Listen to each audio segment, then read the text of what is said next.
Ajrim har doim ham yechim emas, lekin juda ham yaxshi yechim. Yaxshiligi nimada? Agar oilada urush janjal ko'p bo'lsa, zo'ravonlik juda ham ko'p bo'lsa, bolalar shu narsani guvohi bo'lsa, bolalikdan bu travma bo'lib qoladi. Juda ham og'ir jarayon. Erkak bilan ayol bir-birini hurmat qilmasa, ishonch, sevgi bo'lmasa, bu holatni to'xtatish kerak. Xoh bolasi bo'lmasin yo 10 ta bolasi bo'lsin, bu jarayonni to'xtatishlari kerak. Balkim ularning baxtlari oldindadir.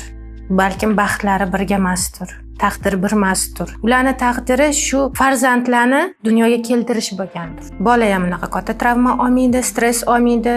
Ota agar bolalaridan xabar olib tursa, undan ham yaxshi. Bir-birini yaxshi ko'rishadi, lekin qaysidir sabablarga ko'ra chiqisha olishmayapti. Shuni negizini, yechimini birgalikda topishga harakat qilishsa, oila saqlanib qoladi. Chunki o'rtada mehr, sevgi bor. Ayol kishi birinchi bo'lib ishonishi kerak. Erkak kishi xotinini sevishi kerak. Bu ularning oilasini yana ham mustahkam qiladi. Ajrashgan oilani bolasidan ko'ra, oila saqlanib qolgan, lekin onani otib davomiy urib kelgan. Ularning travmasi kuchliroq.